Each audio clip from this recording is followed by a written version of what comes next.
Hello everyone, Mr. Nacho here, and oh my, what do we have here? I just came back home and saw this. These are the patch notes for the update that will be dropping tomorrow. As you can see, this is 22nd today and it's quite kinda late, but we'll get through this. I will try to be as quick as possible, but this is an extremely long patch. So there will be a ton of patch notes, a lot of updates happening. So before we start, just go and grab yourself a cup of coffee or wherever you are, maybe just tea or water, and well, let's begin. The first thing that they did is they added the support for DLSS 3.7 and XESS 1.3. Then, the quality of life. Added cross-platform friend invites and joining in-game. Added an FOV modifier to console version of the game. I know that this has been a thing that a lot of people have asked for that play on consoles. Finally, you get what you wanted. Now there is a UI part that doesn't really matter at all. It's just some bug fixes, which is, well, okay. I don't really mind. I don't really care. Let's get to the important things. And one of the important things is increased movement speed cap from 150% to 200%, sprint, jog, crouch, and ADS. Next, some of the important things is the slow status effect. Enabled interactions with items that require negative status effect to trigger. This would be something I imagine like the Ahane crystal, simply because slow already worked with the Nightweaver's Grudge already, but it didn't work with Ahane Crystal, even though they had basically the same description. Now it should actually work with the Ahane Crystal. That's great. The next thing is the exposed debuff that, from what I know, only one item can apply it. This is a necklace, and it increases incoming damage by 15% from all sources, which is very fun. Then we have the roaming aberration spawns, which was increased, but only on lower difficulties. On lower difficulties, they barely ever spawned, but now they will spawn more often. So even if you are a lower difficulty player, you will still be able to get all of the mutators and all of the currency that they drop, so you can get some of the corrupted weapons. Then we have the changes to traits. We have Dark Pact and changed from reduced gray health regen to gray health conversion rate. And I'm going to be completely honest with you, I am not entirely sure what the change is and what it actually means, but this is what they posted here. Next up, we have Glutton, increased max value from 30% to 35%, a slight bump to a very useful trait, which is, I'm very happy about that. Then we have Handling, and unfortunately they reduced the max value from 40% to 30%. This was mainly done so that the handling doesn't really make the shotguns like Spore Bloom a sniper rifle. So they are just reducing the values. I was mainly using it for something like Black Maw, just to be extremely accurate and not have too much recoil. But this seems to be, well, a little bit worse now. 10%, that's quite a big change. It's like 20%, 25% of its whole value. It was nerfed, but I think that you can overcome it with skill. That's actually a nice part, that whenever something is nerfed, you can still output the exact same amount of damage if you apply yourself and if you aim better. Then this is just a increase to the skill ceiling of the game, which is not really too big of an issue to me. Now, the very important thing, the Wayfarer trait was completely removed from the game, and it was actually combined with the Swiftness trait. Swiftness gave you up to 15% movement speed, and Wayfarer gave you things like faster climbing and like the ladders and faster vaulting over objects. Now they are combined into one. So if you invest into Swiftness, you will do everything movement related faster, which is absolutely huge. Then we have again something that was quite confusing, resonance and amplitude. Resonance was completely removed from the game and it was combined with amplitude. So right now you only have one trait that increases area, which is absolutely huge, because for some builds, if you wanted to be an AoE farmer, you had to invest in both resonance and amplitude, but right now you only have to invest in one, which is absolutely fantastic, because it wasn't really very clear what affected what. There had to be a whole wiki page about it, and I think that this is absolutely fantastic change. Next up, archetypes. Hunter. Prime. Melee weak spot hits also extend skill duration, which is very fun. I don't really think that you can do too many melee weak spot hits with regular melees. Maybe with thrown ones it would be much easier, but this is a nice change so that a hunter, even though it doesn't have any innate melee damage, it can still utilize the bonus crit chance and some bonuses like the Hunter's Shroud for melee as well. This is quite nice, very niche application. Skill Hunter's Focus added 0 0.75 seconds grace period when leaving ADS. So whenever you stop aiming your gun, you still have a bonus from the hunter's focus for 0.75 seconds. That's nice, not really very important, but it makes the game much smoother, I would imagine. We'll have to find out tomorrow together, but this is a nice addition. And now Hunter's Focus removed critical bonus. This is going to hurt quite a bit. Removed critical bonus. It used to give you bonuses for crits. It used to be, mark used to be 15%. Now it's going to change to 10%. There was additional crit chance bonus whenever you activated the skill and you used it, but now it's gone. In general, if you are a fan of crits, then this update will nerf a lot of things that you like. So things like momentum, abrasive whetstone, and crits in general are going to be a little bit more difficult to actually play with. It's going to be much more difficult to get to 100% crit chance, and crits themselves will just do a little bit less damage. Next up, we have Challenger and Skill Rampage, reduced initial rampage fire rate from 15% to 10%, which is quite a big change, and I'm not entirely sure why this is. I don't really think that it was too big of a problem before, but it is what it is. They just changed it. We'll have to get a feel for it tomorrow. Then they adjusted melee window after Berserk activation sooner. So you can just melee faster whenever Berserk activates. This is not really, again, a big issue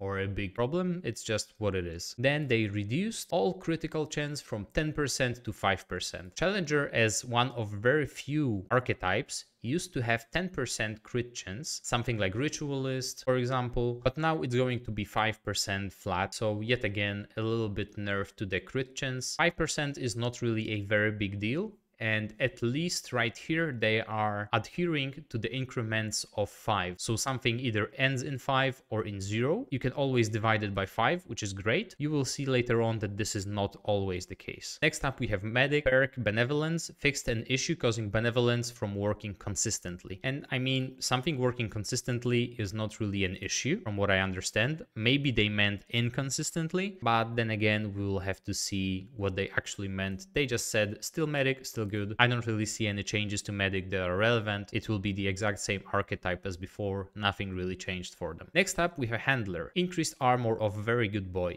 50% DR. This is huge. They will take half the damage that they normally had taken, which is absolutely fantastic. Maybe there will be a point where you don't really have to spec fully into Ragged, which increases your pets or your summons health. Maybe this change will actually be enough and it will free up to 10 trait points, which might be actually a very good thing. Next up, we have Companion Bleed no longer counts as a separate unique bleed. This had some other interactions. It was a bleed that was a little bit different than all of the other ones, but since this is getting changed, be like all of the other ones, let's not mention it for now. Next up, we have fixed an issue preventing petting Very Good Boy while wearing Atonement Fold. This is, well, whatever, really. Well, it is what it is. Let's go to the Gunslinger. Prime. Casting a skill while ammo buff is active will refresh its duration. So this is nice because previously whenever you cast something like the Quick Draw, whenever you had Gunslinger primary, it would start the cooldown of your prime perk, and casting another Quick Draw didn't really refresh it or prolong it. Now this is supposed to be changed and it's actually going to be very fun. We'll just have to see how it really plays and feels. But this is a good change. Quick Draw no longer consumes excess skill cooldown. This is a fantastic change because previously, whenever you had used one Quick Draw and you had the second one, you waited, let's say, for like 10 seconds. So you had already 10 seconds regenerated for the next one. If you used the second one at this point, it will just consume all of the excess skill cooldown and it will go back to 0, which was a big deal because you couldn't really spam it or use it whenever it came up. You had to actually think about, is it worth it to use right now because I'll lose all of this excess skill cooldown that was already regenerated, but this is no longer an issue. Sidewinder increased duration from 12 seconds to 60 seconds. So you'll have a much bigger window to use it. However, we'll see that Sidewinder obtaining ammo reduces duration by 10 seconds. So whenever you swap a weapon, it will reload, which I assume is obtaining ammo, and it will reduce the duration by 10 seconds. So you will at most get like 5 to 6 shots from it, which is not really ideal. And I'm not entirely sure what the reason for it is, but maybe I'm misreading it and I really hope that I am. Then again, reduced cooldown from 80 seconds to 50 seconds, so you'll be able to use it almost twice as often, which is very good. But really it was a burst tool that allowed you to just one-shot bosses. I think that they don't really want you to do that. They want you to burst, but not as much, to just one-shot bosses, and then they want you to have it back a little bit faster. But still 50 seconds is way more than most of the boss fights last, at least for me. So I won't really be able to use it the second time most of the time. But we'll have to see how it works with the Invoker and with the skill cooldown, refresh and whatnot. Next up we have Summoner, Prime, Ruthless. Sacrificing enraged minions deals more damage based on their HP. Next up we have Summoner, Prime, Ruthless. Sacrificing enraged minions deals more damage based on their HP.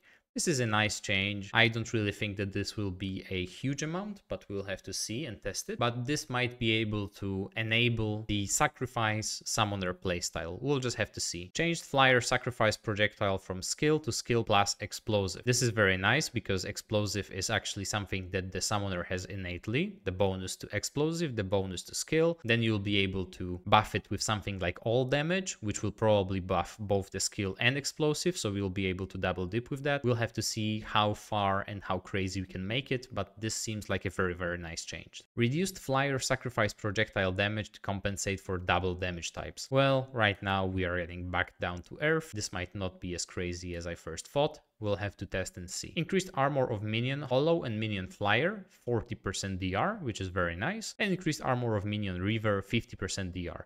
This is very nice again, just the same as with handler. The dog and the summons will just be more tanky, and maybe the ragged trait will not be necessary. It will just be a nice quality of life, but you might be able to save 10 trait points, which is great because with this DLC they don't really give us any more trait points as of now. They might give us some later, but for now this is a good change. Fixed an issue that sometimes cause minions to despawn when using yellow doors. So whenever you just change area, minions seem to despawn, and sometimes you are not able to summon them back, and this was a huge thing. So right now this is supposedly fixed. We'll have to see if it happens on a normal playthrough. Next up, Alchemist. Skill, all vials. Fix an issue preventing proper cooldown behavior. Occasionally vials could get stuck in their cooled down state. I'm not entirely sure what it is. I didn't really play too much of Alchemist, but this doesn't really sound very pleasant if it were to happen, so hopefully this will never happen to me and neither of you. Let's go to the Engineer, and there are quite a lot of changes here. Adjusted all turrets base critical damage from 110% to 150%, which is an absolutely huge change. This seems a little bit counterintuitive because they are nerfing all of the crit damage, but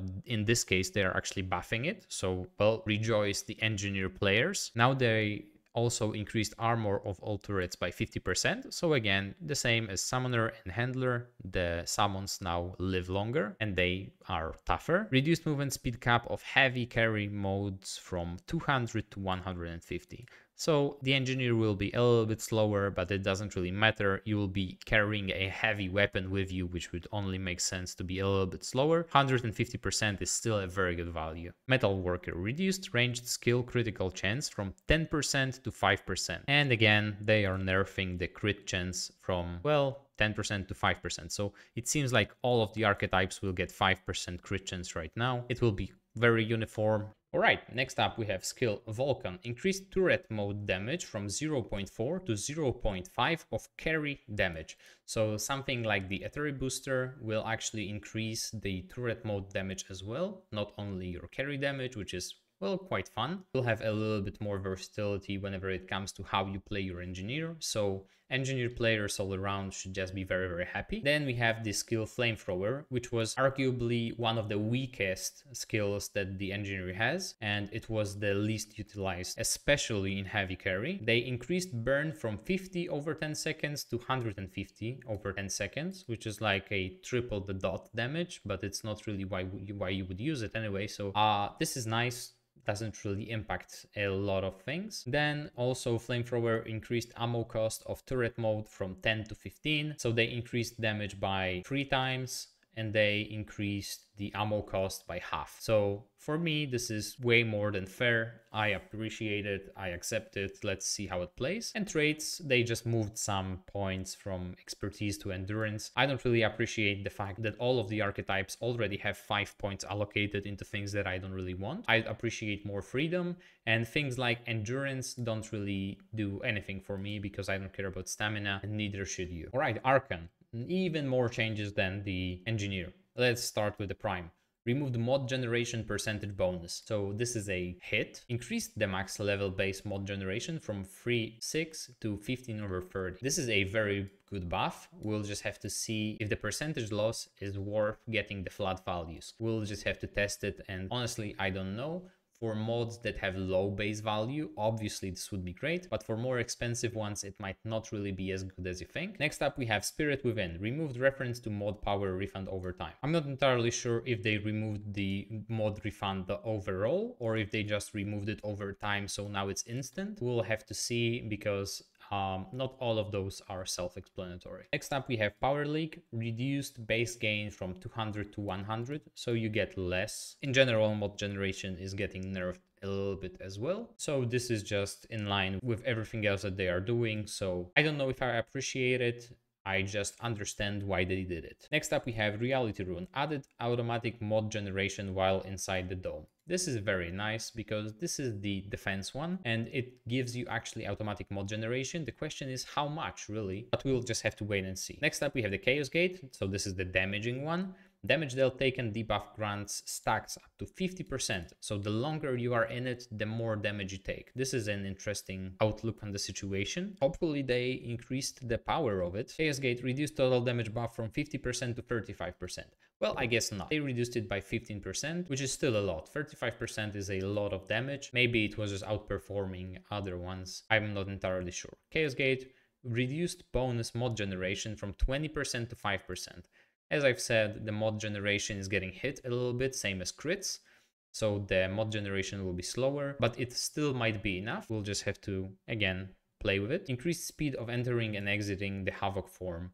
This is very nice because it was a little bit clunky, even though I don't really play much with Havoc form at all. So you might actually be able to tell me whether this is a huge change or not. Havoc form, canceling Havoc form refunds some of the skill cooldown. This is very nice because you don't really always want to be in the Havoc form whenever you're just traversing and there are no enemies around. So this is a good change. Havoc form, reduced cost of blink and reduced cost of shield. This is nice because it will last longer this way. Increased base movement speed and increased firing movement speed, so you'll be able to get around much quicker. Very, very good. Enabled momentum to continue during Havoc end, which is absolutely not something that I understand and I don't know what it means. And then sped up recovery of Havoc end, can move act faster. This is very good because you in this game quite often just get stuck into animations and get hit because of it.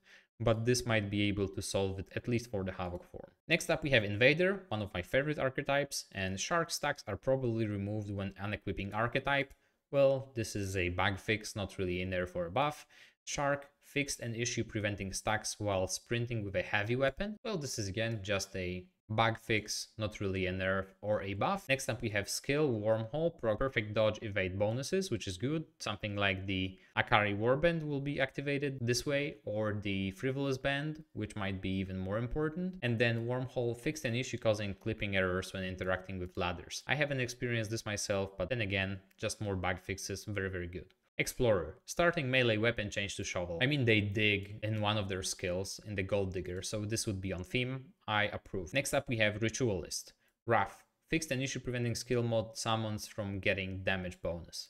That's okay. Reduced critical chance from 10% to 5%. The exact same change as with every single other archetype that had 10% crit chance. Eruption. Increased base cooldown from 30 seconds to 40 seconds. I think that this is something done to just make it more in line whenever the Invoker comes around, because I believe that Ritualist will be one of the most popular choices to combine with the Invoker, which makes sense. Added interaction with slow. This doesn't really say what it does, but I believe that it will actually explode if someone is slowed. Next up, Eruption no longer requires line of sight to spread vial. I never knew that it required line of sight, honestly, but it's good that it doesn't right now. Next up, we have Miasma, reduced base damage from 500 to 300, so it's almost half the damage that it does right now, which is quite a big hit, and it will not be scaling as well with all of the dots and elemental damage increases because the base value is lower. So we'll have to see how Ritual is placed. Honestly, it's just very, very powerful right now. This might just bring it in line with other archetypes and be more balanced. Next up, we have Death Wish, increased damage bonus from 35% to 50%, which is huge. This is 15% of damage increase. Very, very nice. Death Wish was absolutely underutilized and a lot of people don't really play with it at all. Now they just might. And Death Wish now affected by skill duration bonuses, so hopefully this will be able to be prolonged by the skill duration, and it actually might be really, really good now. Again, some changes that I don't really care about. -1 endurance to +1 spirit. Well, actually I care because they took point away from endurance, which I hate, and gave it spirit, which is great. That's very, very nice. I still prefer that they gave us 5 more points that we could put anywhere, but if they want to allocate them by themselves, then not allocating them into endurance is a good start. Next up, we have melee weapons. The Assassin's Dagger. Always deal weak spot damage from behind an enemy, which is nice, but it will still be very, very difficult to do unless you are playing in multiplayer, because normally to do an attack from behind an enemy, you would have to be extremely precise and nimble to be able to get behind them, or you'd have to sneak and actually stealth past them to be able to attack them from behind, which is not really very easy to do, and the stealth mechanics in this game are iffy at best. But if you're playing in multiplayer, then if you are able to position yourself behind a boss, then you'll be able to just spam weak spots. This might be very, very nice. Removed additional damage buff when attacking bleeding targets, understandable, and reduced base damage from 41 to 35. Well, if it's going to be all weak spot damage, then the base damage needs to be a little bit lower. World's Edge, one of my favorite weapons right after the Krelax. Reduced abnormally high impact stagger. This was actually a very, very high stagger weapon, and I'm not entirely sure why this was the way it was, but I really appreciated it, but now it's gone. Reduced base damage on wave, which is, well, not really great, and reduced critical chance from 6% to 3%. So overall, World's Edge is just going to be weaker than it was before. There are no changes to redeem it. This is a straight up nerf to World's Edge. But then again, it was my favorite because it was one of most powerful weapons, so I don't really like it, but I understand. Next up, we have Spectral Blade. Fixed an issue that prevented certain attacks from triggering Disengage Mutator. That's okay. Fine, thank you for fixing it. Stonebreaker, reduced impact scalar from 10% to 5% and removed double damage stacking on charge attacks. Yeah, it actually did quite insane damage for, well, as long as I can remember, really. We'll just have to test it, how it works whenever we have the new update, but I believe that it will be more in line with every single other weapon that is available in the game. Next up, Atom Splitter. Increased weak spot modifier from 90% to 95%. Well, it's going to be difficult to hit the weak spots anyway, but appreciated. A buff. Increased critical chance from 5% to 6%. Very nice. Increased impact scalar from 6 to 7%. Very good as well. Increased projectile width and neutral backdash charge attacks. That's good because it was actually quite difficult to hit something with it, but right now it might be a little bit easier. Hero's Sword. Reduce stamina cost for charge, swing, / projectile. That's very good because, well, it used quite a bit. And reduced minimum stamina required to fire projectile. That's very good, so whenever you're on low stamina, you'll have to barely recover and need to fire a projectile with the heavy charge attack. That's very nice because it's mostly used with the Deceit to throw all of the blades at once, or just with Tainted Blade to apply Corroded. So overall, very, very nice. Next up, we have Huntress Spear. Adjusted charge release window to be earlier. I'm not entirely sure what the percentages or values of it are, but this seems to be a good change, because I would a lot of the times find myself in a situation when I wanted to throw it and I would just stab someone with it because I released the button too early. We'll see how it feels tomorrow. Increased weak spot modifier from 100% to 110%. This actually makes sense on this weapon because this is basically a ranged weapon that just scales off melee damage. And reduced critical chance from 6% to 5%. 1% is not really all that huge. It's good that it's brought into the, again, increments of 5, so it will be able to actually achieve a cap and not over cap or just under cap by a tiny bit. 5%, 10%, just increments of 5. Very, very nice. Next up, Smolder. Increased burning damage from 150 to 200 over 5 seconds. That's okay. That's just a buff. It's not really a very popular weapon, but maybe right now a few more people will pick it up. All right, we are done with the melee weapons. Let's go to the general standard guns. Repeater pistol, this is. Increased magazine size from 15 to 20 and increased fire rate from 7.5 to 8.1. I actually loved repeater pistol before. I played many Apocalypse playthroughs just with it alone, and it is a fantastic gun. I love it, absolutely love it. And the buff to it is just, I don't really think that it was necessary, but I really do appreciate it. I will play with it even more now. Next up we have MP40R, increased reserves by 42, so 1 magazine, 42 extra bullets. Nice, because it actually ran out of the bullets a little bit too quick. Then we have Silverback Model 500, increased cylinder capacity from 5 to 6 and increased total ammo from 40 to 48. This is nice because the reload on this gun takes quite a bit, and having 1 extra bullet might actually be able to just kill something first actually and then start reloading,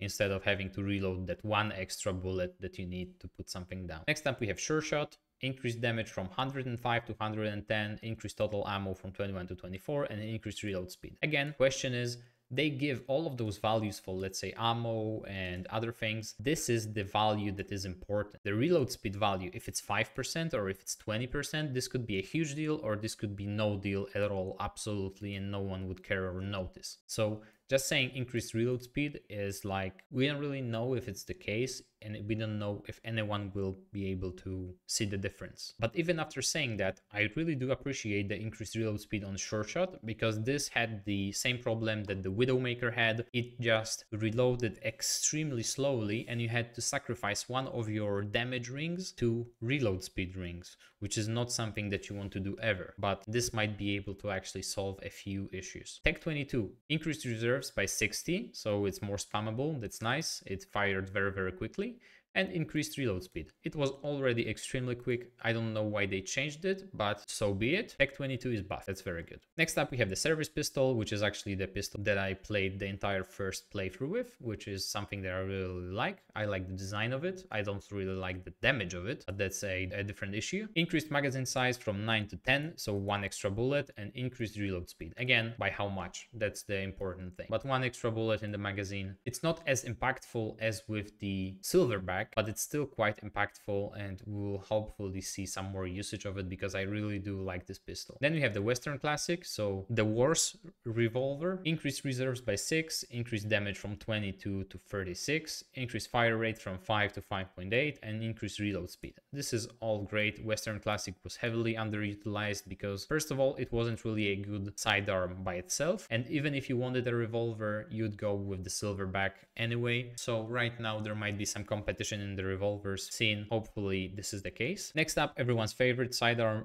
double barrel. Reduced damage from 110 to 105, so not a huge change. Reduced fire rate from 2.3 to 2.25, which again, not really a huge change. Slightly reduced reload speed, about 5%. And right here you managed to give us the value. Even if it's approximated, it's still good. It's still something that would be appreciated right here with the Western Classic and everything else. So please try to do that. If anyone from Gunfire Games or the ARC Games or whatever you're called right now, if you are seeing this, please, this is an important information, and we don't really want to data mine it just to be able to know what the difference is. Thank you so much. I love you. Next up we have increased minimum fall off from 7 meters to 8 meters. This is nice. A little bit more range for the double barrel. Not really too much changed. A little bit less damage, more range. Very good. Still will be one of the top sidearms to run. Don't worry about it. Next up we have the Raptor Cannon, which is not really something that anyone was using anyway. Increased ideal range from 13 to 14 meters. Reduced fire rate from 3.1 to 2.75, so it will be actually quite a bit slower. Reduced recoil per shot. This is nice because it was quite high recoil. Reduced spread when not moving. That's good. Accuracy. Increased spread slightly when moving. Bad. No accuracy. And significantly increased reload speed. That's very good because the reload speed was abysmal on it. It was terrible. But then again, by how much? Please. Bolt driver. Increased fire rate from 7.4 to 7.63. This is a nice bump. Not really huge deal. And increased projectile speed from 12,000 to 15,000 units. That's nice, so you won't really be forced to lead the target as much whenever you are shooting at the longer range, and projectile speed is always very welcome. on any weapon. I just don't really like the projectile system unless we are speaking about bows or crossbows. But with the guns, I don't really like it at all. Next up, we have the Huntmaster, which is one of the starting weapons, which is absolutely fantastic. Increased reserves by +7, so additional magazine, and split fire and bolt action animations to allow faster shoot move behavior. So I assume that you can now fire, start moving, and then whenever you are about to take another shot, then the bolt animation will kick in, and then you'll be able to take another shot, and then again just move and just split those two so you have more control over your movement. That's very good change. Next up, we have Wrangler, lever action. Increased reserves by 10, that's good because it had very low ammo reserves. Reduced horizontal, vertical recoil, and increased recoil recovery rate. That's very good. It wasn't really very accurate. This is actually one of the guns that I would just fully spec into handling for it. But right now it just might not be necessary. We'll have to test and see. Pulse rifle. Significantly reduced horizontal recoil and slightly increased vertical recoil. It was a very accurate gun, and they just basically nerfed one thing and buffed the other, so we'll have to just adjust and see how it plays. Next up, we have Widowmaker. Just one thing, increased reload speed. They could have really just increased the damage of it a little bit. Increased reload speed is great, don't get me wrong. I hope that it's something like, I don't know, 15% at least, but we'll have to see in game and test it. Maybe just count it frame by frame, I don't know, but this is actually a nice change. Next up, we have Crossbow, one of the most underutilized long guns in the game. Increased damage from 115 to 120, increased weak spot modifier from 110% to 115%, increased firing sequence speed, reduced time to ready, fire slightly sooner, and increased reload speed. This is buffs all around for the crossbow. Crossbow big W in the chat, this is very good. I actually liked using this weapon. It was not performing the best, but I like the playstyle, and if it's supposed to be stronger and smoother right now, then I'm all for it. Let's go. Next up, we have the Royal Bow. Increased fire rate from 4.3 to 5.3. This is a very big increase. Reduced time to charge a perfect shot. That's, well, by how much, but thank you. And increased reload speed, well, by how much, but thank you. This will be, no doubt, the fastest shooting bow in the game. If you can pop something like the Bullet Storm on it, then you'll be able to do the perfect shots just one after the other, and it will be a machine. If you can actually do the perfect shots so quickly, its damage will skyrocket. It will be a much stronger weapon than it is right now. Next up, we have the Sparkfire shotgun, which was, well, very overused because it's one of the only long guns that actually applies a dot by itself. The other one that I can think of is the Merciless, but for it still to apply, first of all, it applies bleed, so it's not elemental damage. And second of all, you actually need to continuously fire at an enemy to be able to apply it. With Sparkfire, you just aim and shoot, and then they are burning, and then you'll be able to unlock some tech like Singed Ring. You will, by default, just activate the trait of Ritualist. It's just very good. It's one of a kind and slightly reduced rate of fire from 1.4 to 1.3 and slightly reduced reload speed. A little bit of a nerf. I don't really think that it was necessary and warranted. I think that it was overutilized simply because of how unique it is and what it actually allows us to do, not because of its damage, but maybe I'm just wrong. Next up, we have the special guns, Hellfire.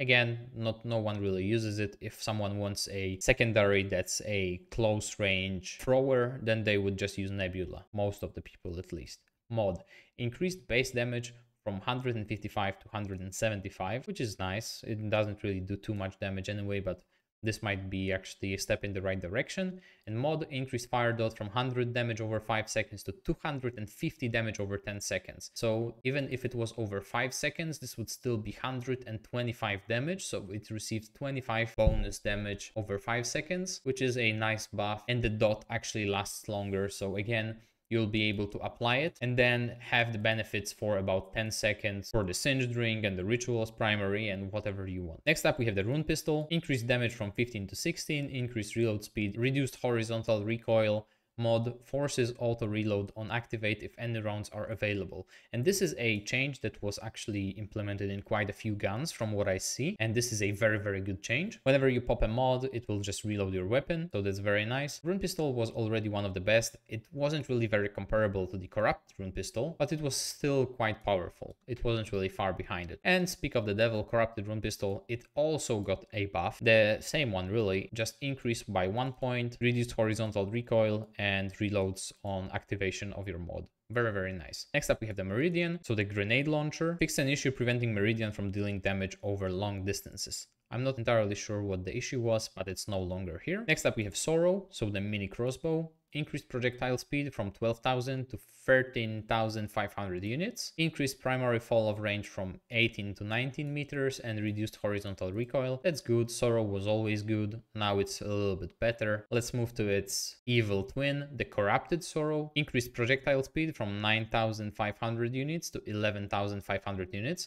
And I never even knew that the projectile speeds on those were different, but clearly they are. So even the buffed version is not as fast as the original Sorrow, so the OG here wins. Increased fire rate from 2.3 to 2.6, reduced horizontal recoil, slightly reduced reload speed. I don't know if this was an issue, but maybe it just needed tuning. Removed ranged scaling from mod damage. Yeah, the mod was doing quite crazy damage. They removed the ranged scaling. That's good, that's okay, that's fine. Corrupted Nebula, increased wisp speed from 800 to 1600, so double the speed of the wisp. Maybe this will be actually usable in some not so niche circumstances, so I approve. Next up we have Starshot, which is the gun that explodes you, pushes you back, and then kills all of your teammates. Increased reload speed, that's good, it reloads quite slowly. Mod, reduced mod requirement from 630 to 420. I'm not entirely sure why they did it. It already was very, very efficient when it came to the damage versus the mod cost, but I guess that the mod generation is getting nerfed in general, so the mod values would actually be a little bit lower to compensate for that. Next up we have the cube gun, increased projectile speed, moved the callback trigger earlier in the manual reload animation, no longer triggers reload behavior when projectiles return to the weapon, and mod fixed an issue preventing some player projectiles from penetrating the cube. So yeah, whenever you cast it, you couldn't really shoot through it. It was supposed to just shield you from the enemies, but sometimes it just shielded the enemies from you, which was not really that good. Next up, we have the corrupted cube gun. So again, the evil twin, reduced heat per shot from 0.2 to, well, a little bit less. Reduced wind-up time from 0.5 to 0.35, reduced heat reduction rate from 0.45 to 0.5 per second, so that's a little bit of a buff. Reduced heat reduction decay from 0.1 to 0.05, with just the wording of it makes my brain melt, so I'm not even going to try to explain it. Reduced secondary fall of range from 40 meters to 35 meters. Adjusted projectile hitbox for more accurate contact.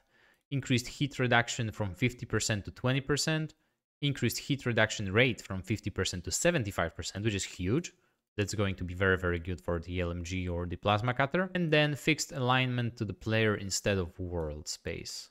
I'm not entirely sure what it means, but I just think that it will be placed better based on your position instead of some condition that was being met earlier, so I approve. Next up we have Anguish, which was causing a lot of havoc recently because it was scaling improperly with the explosive damage, which I assume they changed. Let's see, reduced base damage from 105 to 92, reduced charge time to perfect shot, reduced ideal range from 18 to 16 meters, and mod forces auto reload on activate if any rounds are available. That's very good because usually whenever you would just shoot the Anguish and you had 0 rounds in the magazine and you activated the mod, then it would actually force you to reload the weapon first because before you could actually shoot the mod itself, which made no sense at all, but this is supposedly gone in the next update, which is very, very good. Increased mod requirement from 500 to 915. The mod is very, very strong. I usually found myself just having it up all the time anyway. So even though that the cost is almost twice as much right now, I don't really think that this will be a big problem to get it back very quickly. Adjusted low health damage boost curve. I don't really know what adjusted means, so it's either better or worse, but it's different somehow. So We'll know whenever we get our hands on it. Added text regarding damage bonus to lower HP enemies. It had a hidden passive that it would just deal more damage to lower HP enemies that wasn't mentioned anywhere, but right now it supposedly will be. And fixed improper scaling of explosive damage modifiers. So the thing that I mentioned at the very beginning, it will not do insane damage as it's doing right now. So if you want to just run through the apocalypse with anguish and just basically one-shot everything, then just this is the time. You don't really have too much because they will release the patch tomorrow, but you still have a little bit of fun to be had. Sagittarius, my favorite bow, mod, refactored to allow stars to pulse damage in the entire AoE. That is a fantastic change. That is something that I've been pushing for a long time since I first really used the bow, because what happened was that the stars that would fall down from the Sagittarius mod would basically never hit anything. If you weren't really casting it above the Corruptor or Talrafa or something like that doesn't move and just stays there and is huge, then you would never hit any of those. I was advocating for them to home maybe, or to have the explosion radius bigger, but just basically dealing damage consistently over the entire AoE is a huge change, and it's a change that I very much appreciate. I will use Sagittarius even more now because I loved it anyway. I just ignored its mod, but right now I will fully incorporate it into my playstyle. Next up, the Big Bad Wolf, Merciless. Increased projectile speed from 5000 to 7500. That's great. That's really, really awesome. Projectiles are going to be much faster and it's going to be much easier to hit stuff. That's fantastic. Greatly increased reload speed. This is something that it needed for quite a while. It just, again, enigmatic greatly. What does it really even mean? Is greatly for you 5%, 20%, or 50%? Because, well, I'd love to know, and people watching would love to know as well. But anyway, increasing its reload speed greatly is, well, great. Next up, we have the increased speed of reticle compression.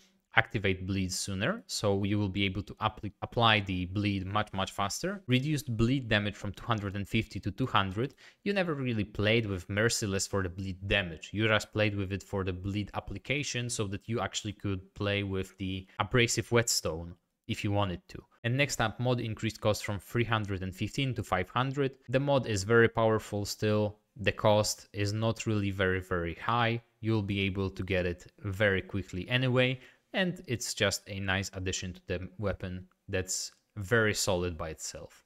Next up, we have the Corrupted Merciless. Increased weak spot bonus damage from 100% to 105%. Mod changed to require 3 weak spot hits before reloading instead of in a row. So I assume that throughout the entire duration of the mod, if you hit 3 weak spots, even if they are from 2 or 3 separate magazines, but during the same mod, they will actually just reload your gun by itself, which is a fantastic change. And next up, they fixed an issue causing incorrect interaction with extended magazine size. I don't know what the interaction was. Let's not really get into it at all. Next up, we have Nightfall, everyone's favorite OP gun. Increased projectile speed from 10,000 to 13,500 units. Reduced damage from 31 to 28. So a little bit of a nerf here. Increased fire rate from 435 to 525. That's huge. Overall DPS increase. Well, obviously, because rate of fire is multiplicative and base damage is, well, not. Increased magazine capacity from 10 to 13. That's good. 3 more rounds. It's actually very useful on Nightfall. I would just find myself reloading it all the time unless I was using the mod, which is actually why you would want to use the weapon anyway. And increased total ammo from 90 to 117. That's a nice change as well. Just less ammo boxes to chew through while you are playing with this gun.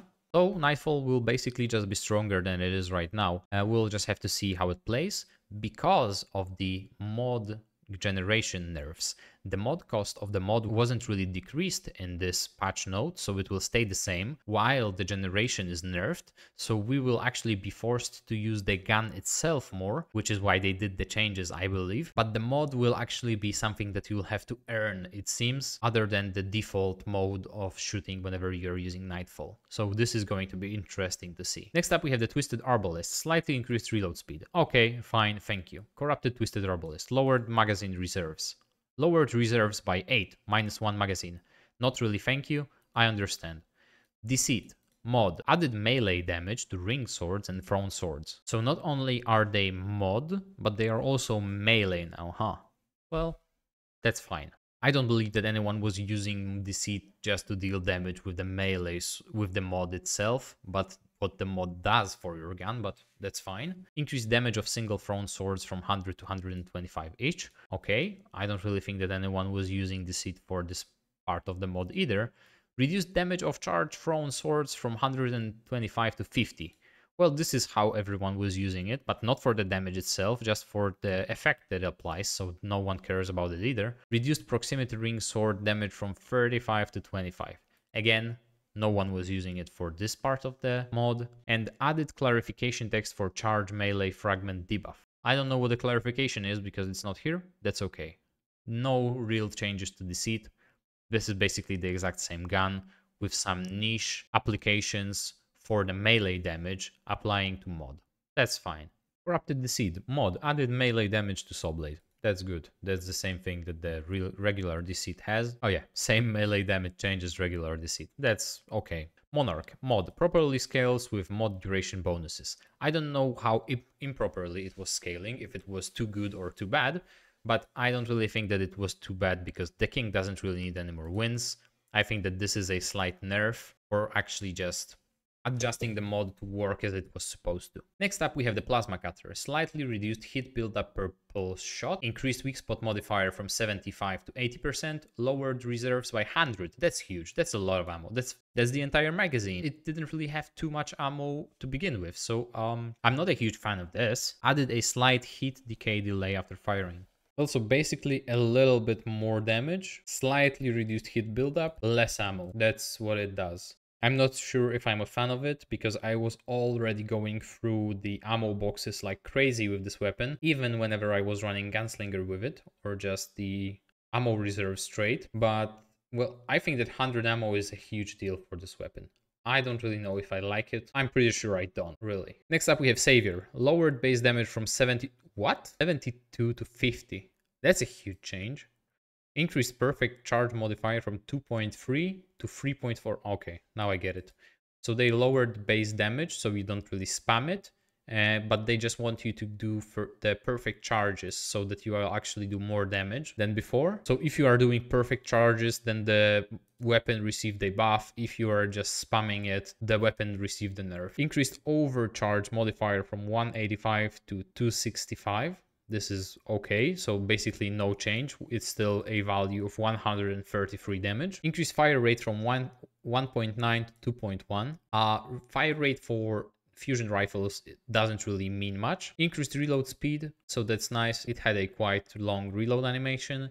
And reduced reserves by 6. That's okay. We can live with that. Remove the weak spot kill requirement for fragments. Now that's something interesting. So right now, if you just pop the mod and hit an enemy anywhere, it will actually spread to nearby enemies and apply burning and deal fire damage. That's very nice. That's something that I like. And I actually always try to go for the perfect charges. So this just became a more of a skill weapon, and it received a buff, in my eyes at least. So I am very happy about that. Next up we have the Corrupted Savior. Reduced magazine size from 50 to 40. That's disappointing. Reduced total ammo from 300 to 200. Again, it just lost 100 ammo. That's a lot. That's not really something I can get behind, and I feel hurt.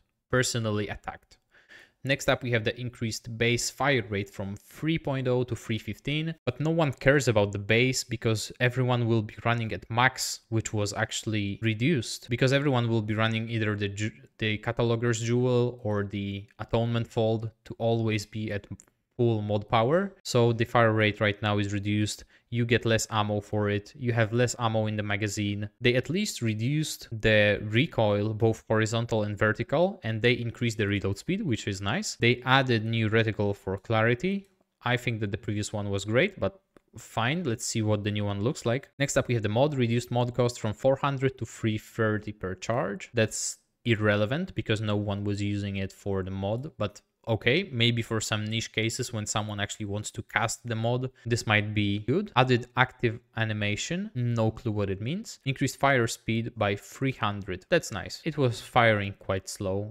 300% seems, don't really know how it feels like. It seems like a lot. Now reloads, 20% primary ammo per charge consumed. So if you have 5 charges and you use the mod, you get all of your ammo back, which is only 40 rounds. But this might still be enough to, in those 40 rounds, charge back up the mod up to 5 charges and then cast it again and again and again and again, so that you will actually not really suffer from the reduced total ammo. But I still just prefer to use it as a good fully automatic weapon and just ignore the mod mechanics. I believe that most people feel this way. If not, then just let me know in the comments below that I'm an idiot. Next up, we have added new reticle for clarity. Okay, so we'll have to see how it looks like. Next up, we have the Athelion. Enabled full auto fire. That's good. I don't really know why it needed it, but that's okay. Significantly increased the width of the primary fire wave. Increased vertical thickness of the wave, adjusted VFX to better sync with the hits, increased primary fire projectile speed from 2000 to 3000 units, removed almost all recoil on wave, removed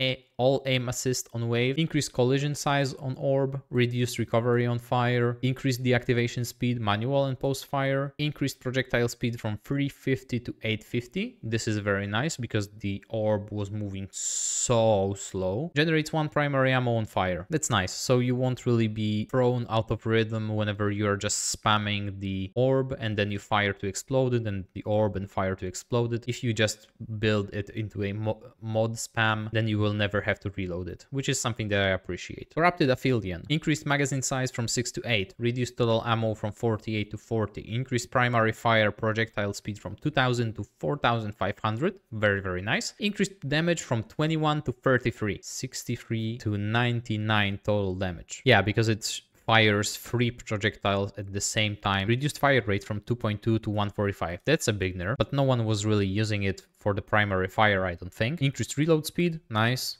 Reduced vertical and horizontal recoil, nice. Increased vertical thickness of wave. I don't know if it needed that, it was already stacked one on top of the other, but if something could get through the cracks, then maybe. I doubt that this is the case, but okay. Reduced recover on fire when it comes to the mod. Increased deactivation speed, manual and post fire. Made orb spread consistent. Increased base explosion damage from 50 to 75, so that's nice. Increased base explosion range from 1 meter to 1.25, so you can kill yourself easier in the game. Increased secondary explosion damage from 100 to 150. Increased secondary explosion range from 2 meters to 2.75 meter. Reduced fire damage from 300 to 200. Increased mod cost from 850 to 1000, so barely an increase. Increased projectile speed from 350 to 500, very, very nice. And mod generates 1 primary ammo on fire. So again, the same thing as with the regular Aphelion. I think that this will be a much better weapon than it is right now. Next up, we have the Alpha Omega. Reduced wind-up time from 0.5 to 0.25. That's very good because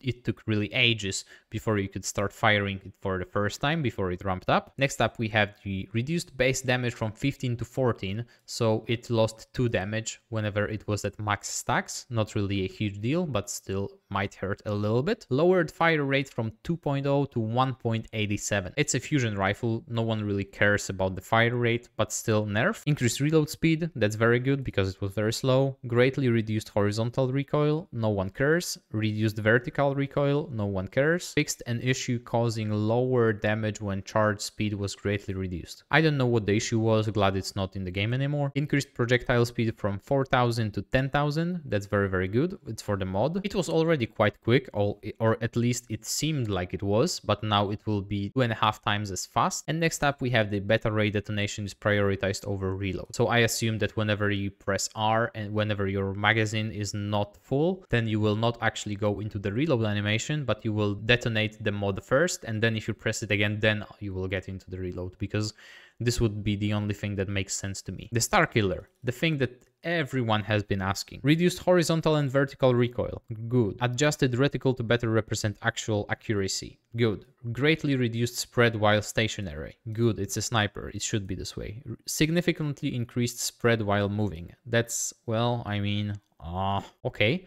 Greatly reduced vertical recoil when scoped, that's okay. Mod, drastically increased fire speed. That's very good because it, again, took ages. Reduced build-up time from 5 seconds to 4 seconds. It will explode a second faster, so that's a nice change. Increased damage from 250 to 375. That's very, very nice. It should actually hit like a truck whenever you actually build into it. That's gonna be insane. Reworked behavior so it properly affects all non-boss enemies. So I assume that this just means that they increased the suck value and it will actually keep enemies inside the black hole, as it's a black hole and the regular enemies shouldn't just be able to walk out of it. Forces auto reload on activate if any rounds are available. Again, great change for the mods. It just reloads your gun. Very, very useful. Shrunk reticle slightly for clarity. That's good. Adjusted explosion VFX for a bit more punch and added cool factor. That's great. Everyone likes some good cool factor. Very, very excited to try this one tomorrow. Another fun favorite, Repulsor.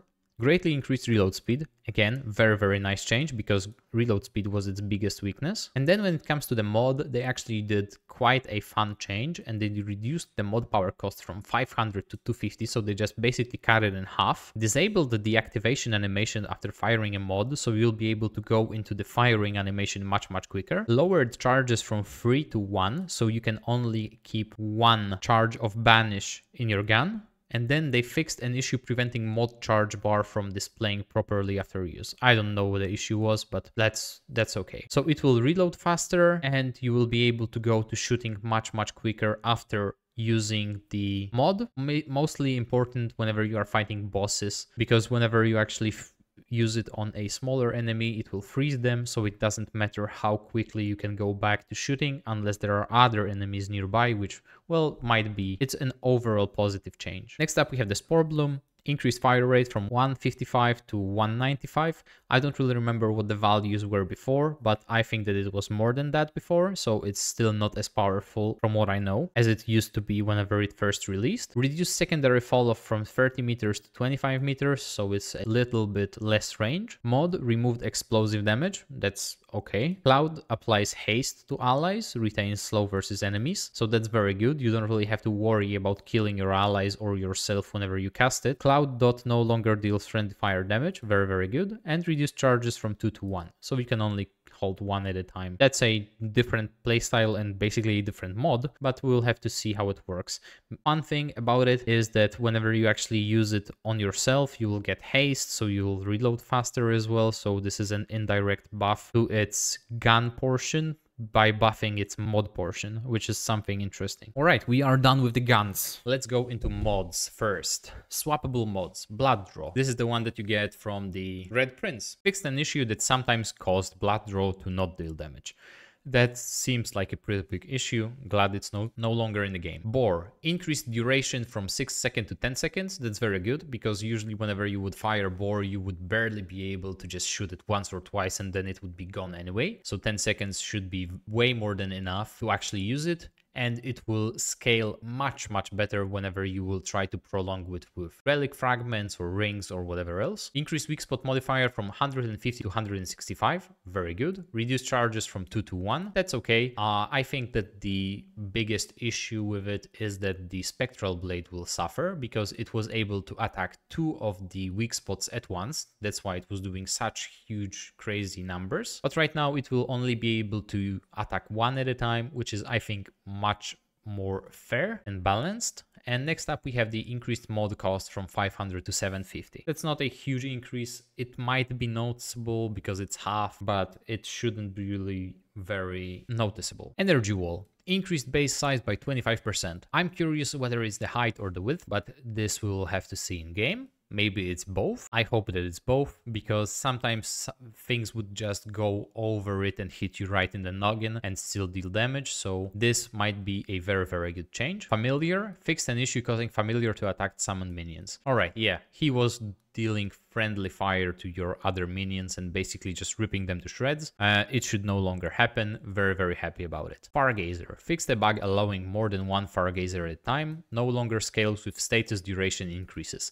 So it will no longer do crazy damage with Ritualist and Archon builds. You will no longer have multiple, and it will no longer scale with status duration. That's very good. It was way too overpowered. Next up, we have the Chaos Gaming's favorite mod, Firestorm. Properly scales with mod duration bonuses. I don't know what it means again. I don't know how it used to scale. Maybe it's going to be better, maybe it's going to be worse. We'll have to see. Night Guard, damage type changed to physical plus mod. No longer applies curse. This is a huge bummer. I loved that it applied curse. It was unique and it was the only thing in game that did it. How could you? No longer triggers melee mutators. Okay, this was a bug. No one cares about it really. But this is just a slap in the face. I will remember this one. Next up we have the Ring of Spears. Reduced cost from 1800 to 1250. Added melee damage to ring spears, thrown spears and recalled spears. That's a theme going on here where melee mods actually get melee damage, which there might be something to it. Added explosive damage to AoE upon return, increased projectile speed, and reduced return time by half. That's okay. That's very, very nice. Ring of Spears was again underutilized. It might actually be very nice to use whenever you are running a melee build, simply because if you don't reactivate it, it will just keep circling you and it will actually scale with your main source of damage, so you'll be doing even more. That's very, very nice. Next up we have the Rotted Arrow. Increased base impact damage from 20 to 75. That's a huge increase. Increased impact weak spot modifier from 50 to 125%. Alright, that's going to be a very, very fun build to try. Increased explosive damage from 60 to 100. Reduced explosive range from 4 meters to 1.5. That's very good because it was extremely annoying to kill yourself whenever someone was way too close. Increased projectile speed from 5000 to 12,500. That's very, very good. Removed damage over time and reduced charges from 3 to 2. This was one of the weakest mods in the game, but right now it seems to be in a very, very good spot. I will most certainly try it out and see if I can make a fun build out of it, because I personally love the design of this ability. Next up we have the Scrap Shot, which is actually the first mod that I ever bought whenever I played the game for the first time. Removed original Calthrop's unit dot behavior. That's very sad. Increased bleed damage from 220 to 400 over 10 seconds and reduced slow duration from 5 to 3 seconds. Alright, so it will apply bleed over 10 seconds. It will still slow enemies, and it will no longer do its unique dot behavior. That's sad. Well, it was nice while it lasted. Song of Aether. Reduced enemy damage reduction from 15% to 10%. It was very, very powerful. It's going to be extremely powerful still, and not really very many people will notice the difference. Next up, we have the Voltaic Ranger. Properly scales with increased mod damage bonuses. That's very good. I didn't know that it didn't. I'm not entirely sure whether it was doing too much damage or too little damage, but we will never know. We'll have to test it and see how it feels like after the update. Next up, we have the range mutators. Let's start with the Extender. Increased capacity bonus from 40% to 45%. That's nice. Increased reload speed bonus to 20%. Fixed an issue where Extender remained invisible on unequip. Well, I don't really care about the visual bugs. It never happened to me. The usefulness of it is even bigger than it was before. I really, really like it. Bullet Weaver no longer affects both weapons. I never noticed that it did, but well, I mean, wow.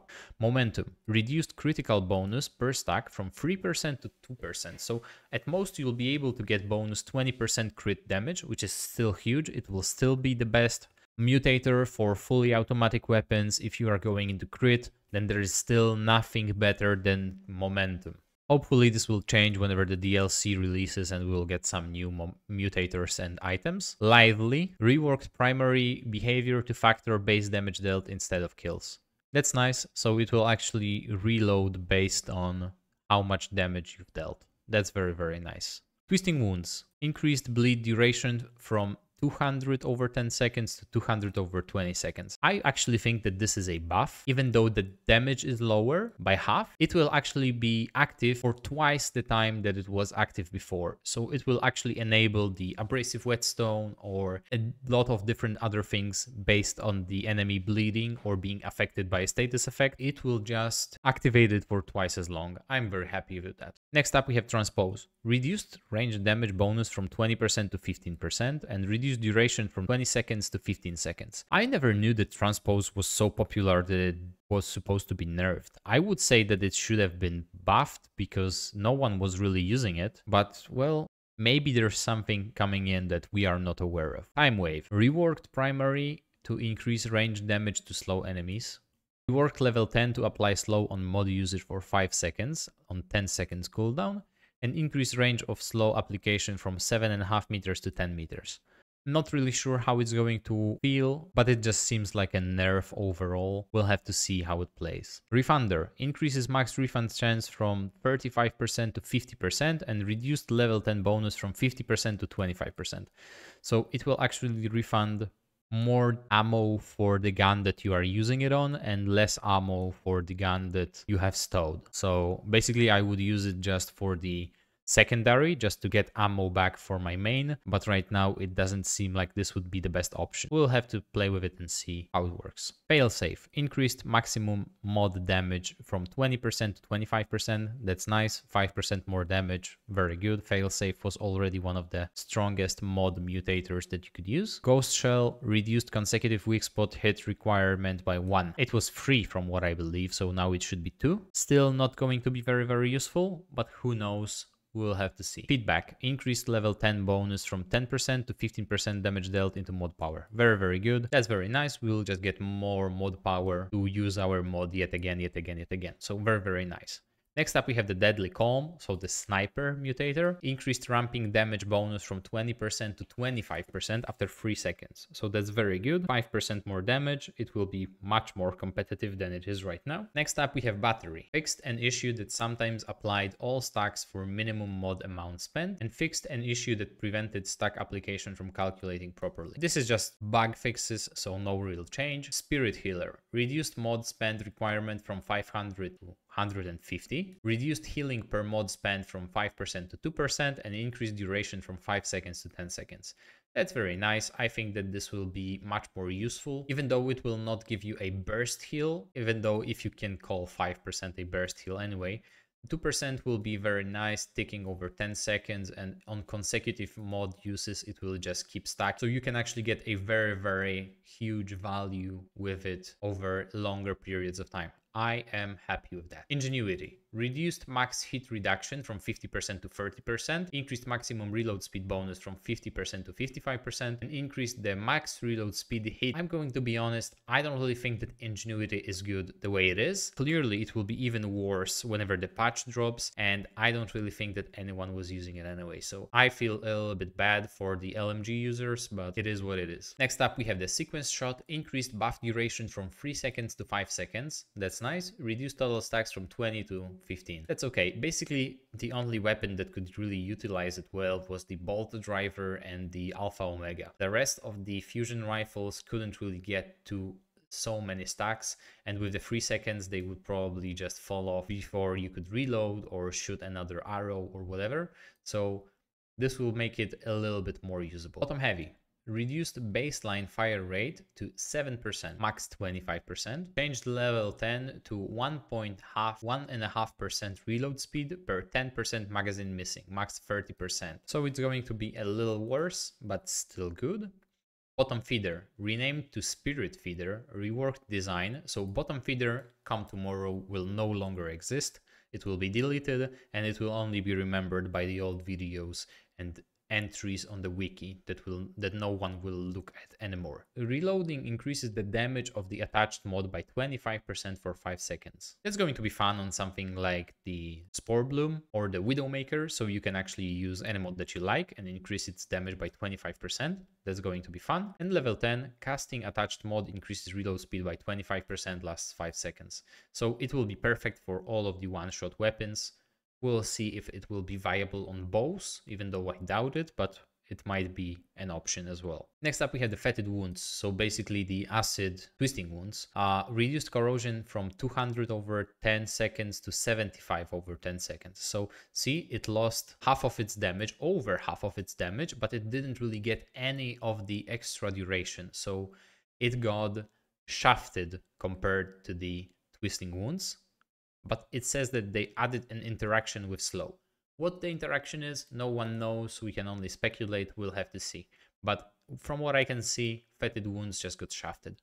Next up, we have Sleeper. Reduced stow time requirement from 7 seconds to 5 seconds, and increased proc durations from 3 seconds, 5 seconds to 5 seconds or 10 seconds at max. So it's very nice. You'll be able to access your empowered secondary much quicker and much more often. I like this change. Dreadful. Fix the bug preventing it from rewarding the damage bonus. Reduced gray percent requirement from 10% to 5%. Reduced damage bonus from 2% to 1%, so it's maximum 20%. And increased reload speed bonus from 15% to 25%. So it will deal less damage. It will reload faster. But the problem is that it still relies on you having about 50% of your gray health, which is extremely difficult to upkeep, and it's not really very easy to do.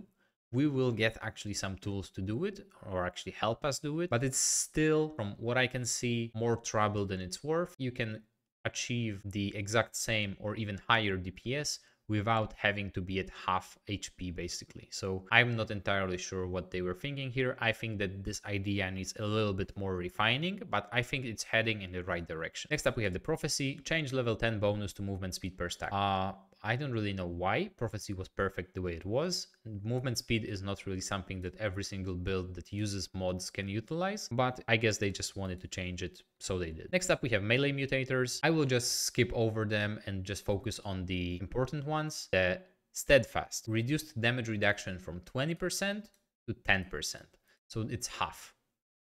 It's again, it was way too powerful for the investment, but then again it was this way for so long that people actually learned to play with it, but they just decided to shake up the meta, and we'll maybe see something else other than Steadfast on most weapons. Next up we have the change to Transference, which is the reworked level 10 reward to increase reload speed by 50% after ammo transfer.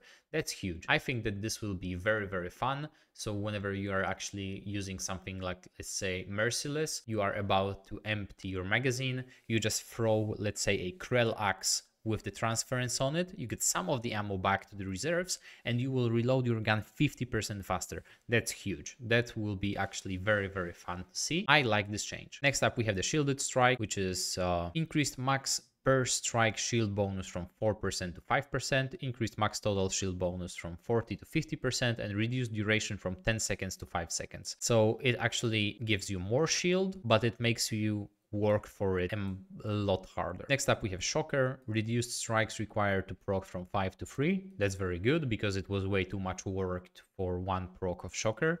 Right now it might be usable. I like this a lot. Tainted Blade. Reduced damage from 500 to 250, reduced duration from 20 to 10, reduced max damage bonus from 10 to 8. So again, Corrosive is getting shafted. I'm not sure why. It was very powerful, but not that powerful. Let's get into one of the last categories of this update, which is the Trinkets. Abrasive Whetstone. Well, it does crits, so guess what's going to happen to it. Reduced critical damage bonus from 30% to 15%, so it's half. The crit chance stays the same, the crit damage bonus is just cut in half. That's going to hurt a little bit, but I still believe that for something like the Merciless, you would slap momentum on it, and then you would still want to use the Abrasive Whetstone. So you would do less damage, but it would still be the way to go. That's what I think. Next up, we have the Ankh of Power. Most people forgot that it exists after the game launched, and they found much more specific options for their builds, but okay. And reduce total all damage bonus from 30 to 25%. I'm not sure why, but that's okay. I just hope that they left it at 15% by default, and then it gets buffed 25% after relic use, and they didn't really nerf it whenever it's just equipped. Next up, we have the Birthright of the Lost, which is the only item in the game that can apply Exposed, from what I know. Increased Exposed debuff from 10 to 15 seconds, very nice. Added 10% bonus to all damage, very, very good. This is going to be one of the best for solo play, in my opinion. Next up, we have the Butcher's Fetish, reduced duration from 15 to 5 seconds. All right, that's huge. This is a big change. They didn't touch any of its crit values like the crit chance or crit damage. They instead went for the duration, which is crazy to me, and we'll have to see how it works. It will not really change much for the melee builds, but it will change a lot for the Deceit builds. We'll have to see how it works, if we can squeeze in the rotation over the 5 seconds, or if we'll need to find something else to replace it with. Next up, we have the Cost of Betrayal. Increased damage bonus from 20 to 25%, increased damage taken penalty from 20 to 25%, reduced relic recharge delay from 30 to 15 seconds. That's actually okay. It wasn't really nothing spectacular anyway, whenever you would use it right now, but after the update, 25% seems kinda nice. The damage taken penalty shouldn't really be too much of an issue because it will only be for 15 seconds whenever you are recharging your relic, so it should be fine. It should be a very, very good necklace now. Next up, we have the Daredevil charm.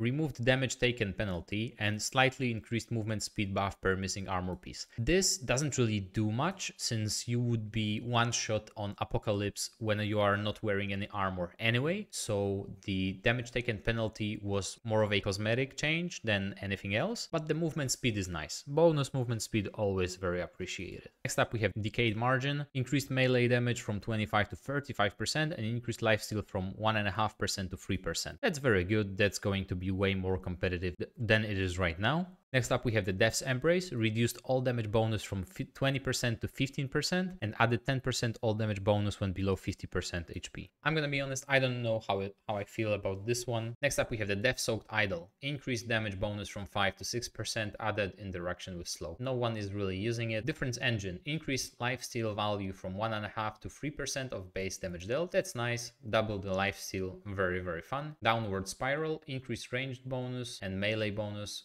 3 to 4 and 4 to 5%. That's actually very nice. I really like the idea of the downward spiral. It buffs both of your ranged and melee capabilities whenever you are at half HP. This might actually just make the cut. Next up we have the emergency switch.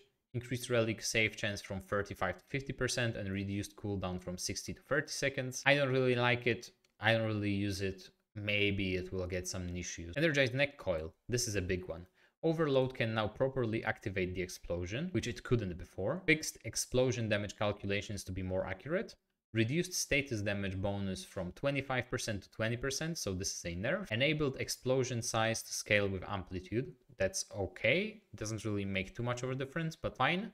Reduced base explosion range. So they just decreased the range so that you can increase it with amplitude. Okay. Full Moon Circlet. Increased range damage bonus from 20% to 25%. That's very nice. I really like the Full Moon Circlet, so the extra 5% is going to be very, very nice. Gift of Euphoria. Reduced stamina threshold from 25 to 20, reduced duration from 7 to 5, and adjusted so that stacks fall off one at a time. This is going to be much stronger than it is right now. They didn't really touch any of the values for the crit chance, and this was one of the strongest ones when it came to the crit chance. So I think that it actually may take the place of the Nightweaver's Grudge or the Abrasive. Next up we have the Gift of the Unbound. Removed max health reduction. Finally, someone listened. This is very, very nice. This was already such a burden to use because it already occupied a neck slot and prevented you from going for more damage, just to remove some burdens from your rings. This made no sense and no one was playing with it, but right now it also adds 5% movement speed per burden and max 20%. That's very nice. So they double buffed it, and I think that it actually might be viable right now. I will have to test it, but I love this change. Gunfire Security Lanyard. Increased rate of automatic ammo fill. I'm not sure by how much, but we'll have to test it. It might actually be very, very good. Next up, we have the Gunslinger's Charm. Increased reload speed from 20% to 25%. That's very good. I love the Gunslinger's Charm anyway. Just giving it even more power, I'm all for it. Next up, the Hyperconductor. So the main offender whenever the Invoker will come out, because you'll be able to just do crazy things with your skills. Reduced skill cooldown penalty from 50% to 25% and removed mod generation penalty. That's very nice. I think that it will actually be quite useful. If built correctly, this might be a very good necklace. Next up we have the Indignant Fetish. Removed enemy damage requirement, works on any damage taken.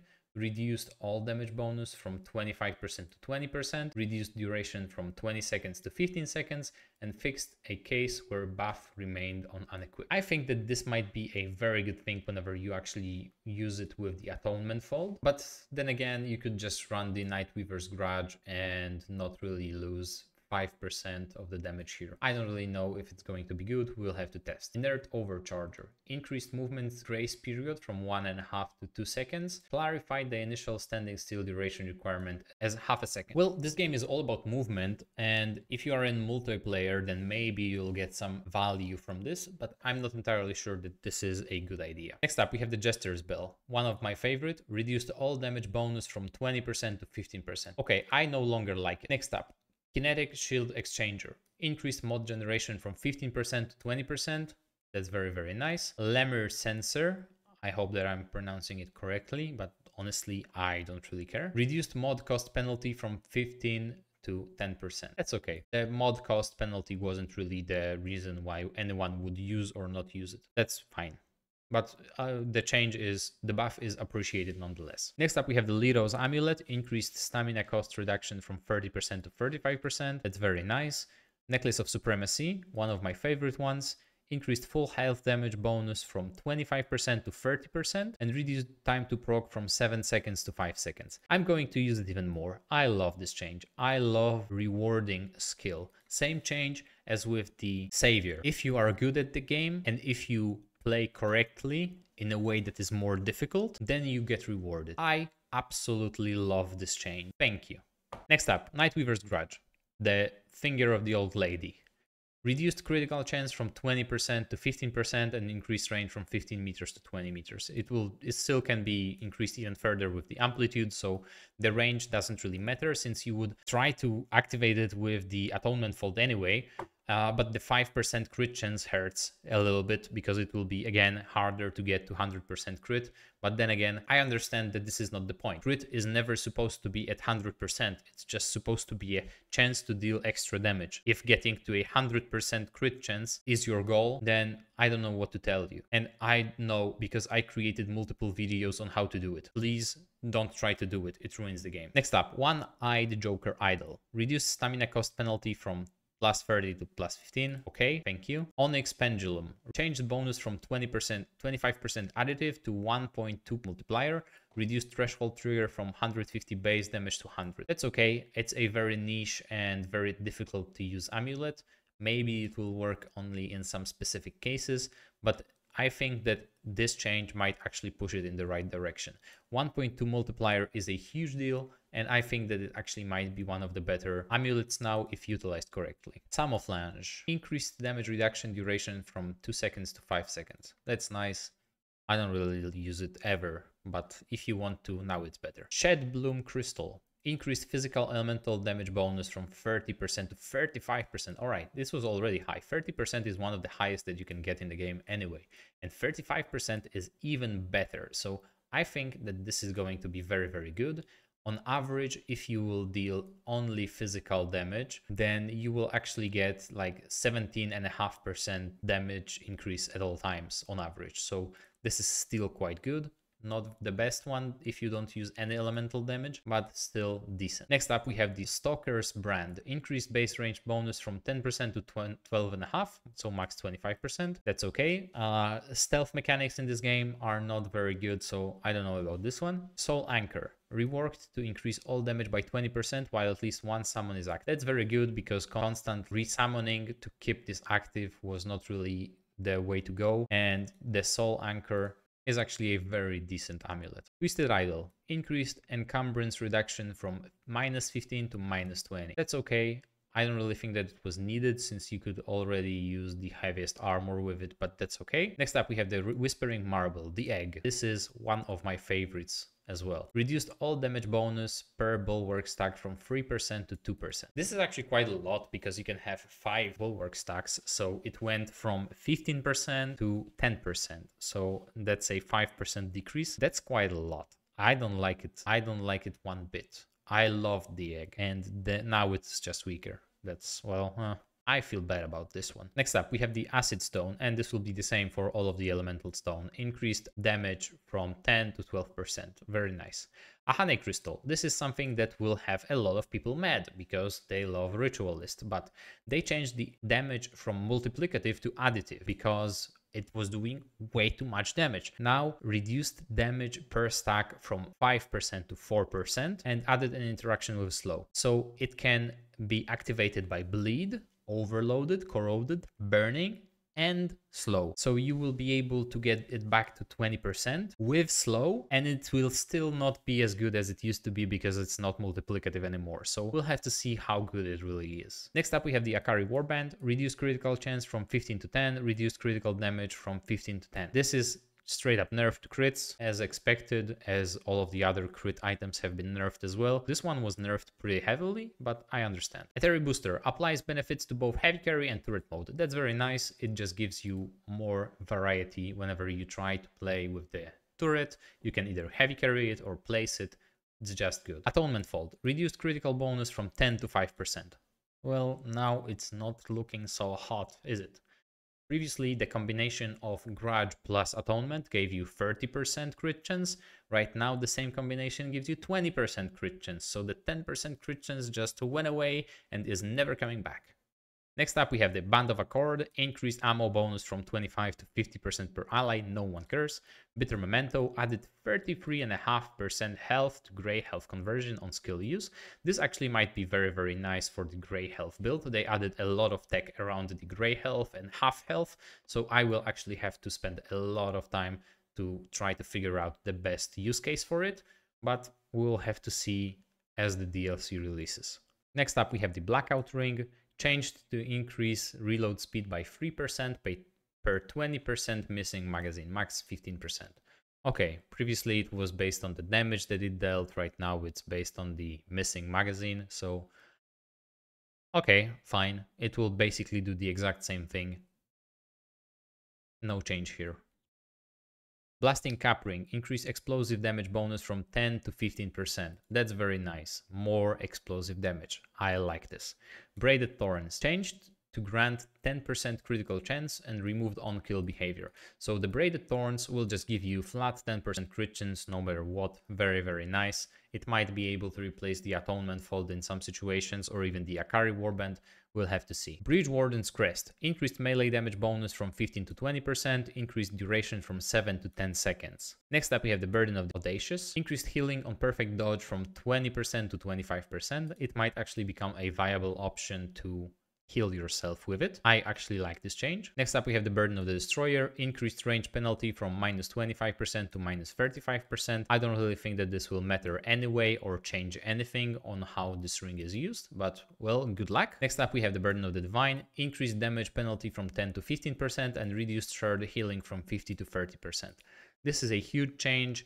The Root Doctor will not be nearly as good as it was, but it will still be very powerful. It will just do less damage and less healing, but it will still be able to keep your allies alive most of the time, even on Apocalypse Freeman. Next up, we have the Burden of the Follower, which was one of my favorite rings because it allowed my Nightfall build to exist, and it has reduced mod generation from 50 to 25%. So it was basically gutted. Half of what it used to do is not really very good at all, and I don't think that it's going to be useful. Next up, we have the Burden of the Gambler. Reduced critical damage bonus from 20 to 15%.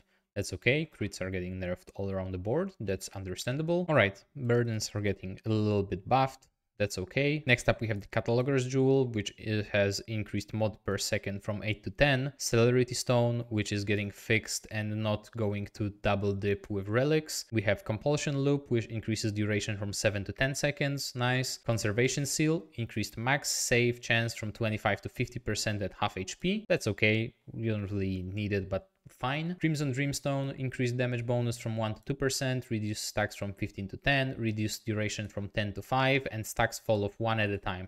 It will be very, very, very, very, very good whenever the Invoker releases and you want to do a skill-based build. Next up, we have the Deep Pocket Ring, no one cares. Devoured Loop, everyone cares. Changed to grant 1 charge per proc. So whenever you have something like the Invoker with the Hyperconductor and you have 6 charges of the Quick Draw, it will give you back only 1 whenever it procs. So I don't really know how good it's going to be in this situation, but in general, it shouldn't really change much. It was basically just used to give you back 1 charge of something like the Rampage or Bulletstorm anyway.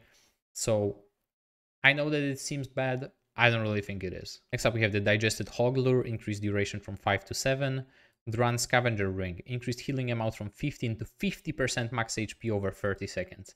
That's very nice, very slow and steady heal of a huge value. Very nice, very appreciated. Dried Clay Ring, reduced all damage gain from Bulwark DR from 60 to 50%. Now, this is making me sad. They nerfed both the Egg and the Dried Clay Ring, so right now it's much weaker whenever it comes to the DPS that it can deal. It will still be decent because of its defensive capabilities, but the offensive capabilities are going to be a lot weaker. Next up, we have the Elevated Ring, increased encumbrance reduction from -5 to 10, and increased dodge threshold from 5+ to 10.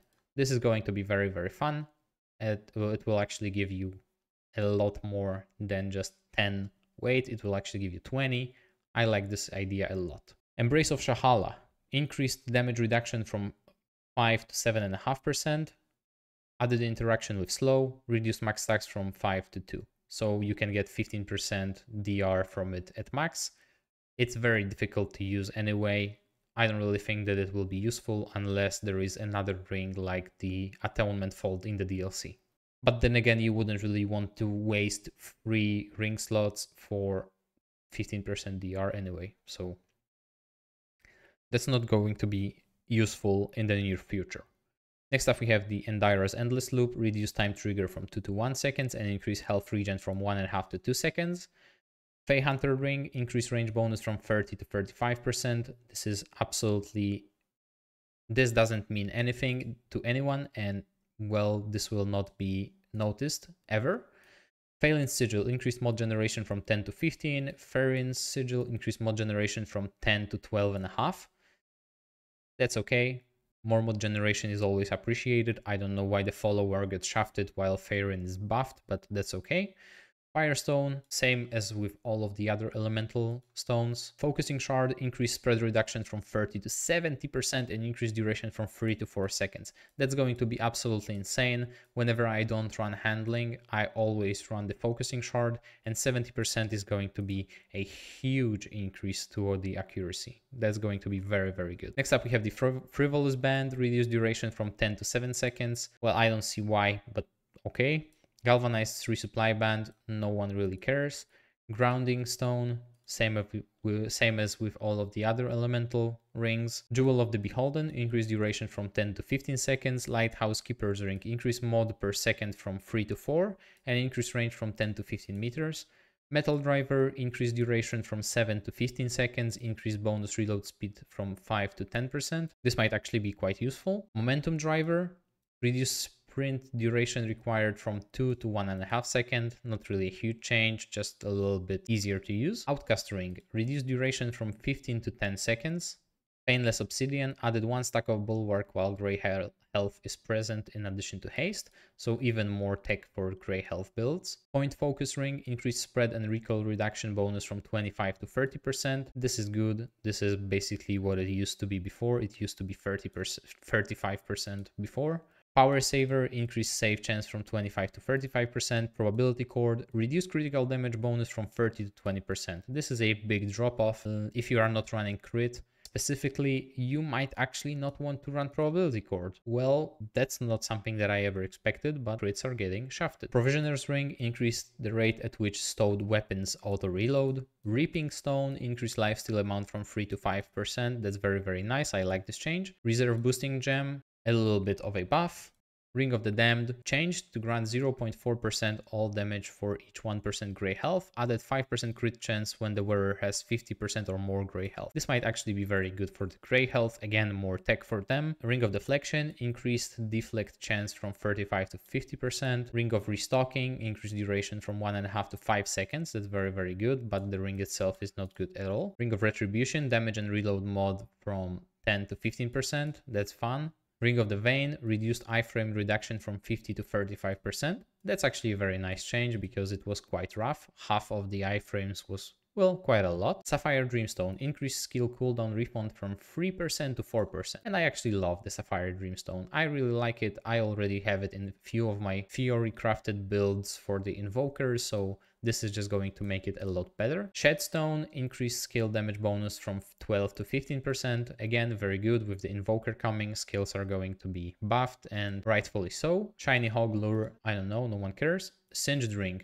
Again, this and Yahane were the two multiplicative rings that are no more. Changed to additive damage bonus and increased the bonus from 10 to 12%. Next up, we have the Soul Shard, increased damage bonus from 4 to 5% per summon and increased max damage bonus from 12 to 15%. That's very good. Soul Shard was already very powerful, now it's even better. Stockpile Charger, increased damage bonus from 13 to 15%. Stone of Continuance, reduced skill duration from 25% to 15%, so this got absolutely shafted. It's not really good at all right now. Stone of Expanse, reduced all other damage penalty from 6 to 5%. No one really cared about it because whenever you would go with the Stone of Expanse, you would only just go for the ranged damage anyway. Stream Coupler, increased healing amount, increased duration from 5 to 10 seconds, very nice. Tempest Conduit, reduced duration from 20 to 15, increased damage bonus from 10 to 15, win some, lose some. Tomb Dweller's Ring, no one cares. Vestige of Power, reduced time to proc from 7 to 5 seconds. That's very nice. That's something that pairs extremely well with the Necklace of Supremacy. Next up, we have the Worn Admiral's Ring. Increased all damage bonus from 10 to 15%. I don't think that anyone will use it because of the drawback that it has. And Xania's Malice is actually getting changed. Increased stacks from 3 to 4. Reduced bonus per stack from 10 to 5. And reduced duration from 7 to 5. So previously you were able to get 30%. Right now you'll be able to get 20%. And the stacks will disappear much faster. And the Zohi's Ring increased mod duration from 15 to 20%. Alright, these were all of the pieces of the jewelry. Let's just quickly go over the relics. Broken Heart, increased speed at which 15% is granted on use. Added innate -2 health regen above 50% health. So even if you get over 50%, you will actually get back to it. So you can get all of your at 50% health bonuses, and disabled interaction with other healing items. Lifeless Heart, removed all healing, added 50% use speed bonus.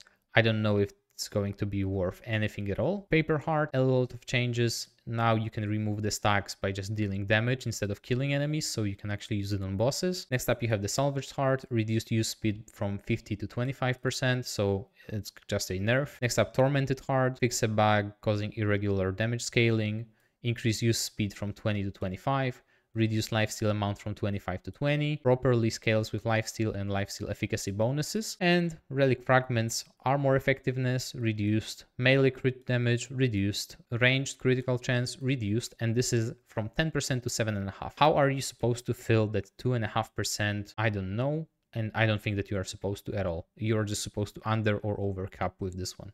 That's not really my cup of tea, but okay. Range critical damage reduced, skill duration reduced, weapon spread reduced. We are almost at the end. Concoctions, Meat Shake, reduced damage reduction, Madtooth's Tonic, reduced flat health, Madtooth's Stew, reduced flat stamina, Root Water, increased health regen from 0.75 to 1, Sacred Lake Water, reduced grey health conversion from 50 to 30%, and increased grey health regeneration from 1 to 2, so that's actually good. Sanguine Vapor, removed incoming damage penalty, this is very, very nice, and reduced lifesteal from 3.5% to 2% base damage dealt. So it doesn't have the drawback that it used to have. It doesn't have the power that it used to have. It's just a much safer, a little bit weaker option. And the Tranquility Font reduced all bonus from 25 to 20%. Next up, we have the reduced cost of ammo box, reduced cost of injections, reduced base explosion damage from the Brightstone, Mystery Jerky reduced duration, but increased conversion rate. Pipe Bomb reduced bleed damage. All right. So these were all of the changes that were added in this patch. I don't know how long it took me to record this. Right now I will actually have to edit it and post it, but hopefully it will be worth it for all of you. I hope that you will have great fun with the upcoming DLC. Let me know what you think about the changes in the upcoming patch, and as always, have a great day.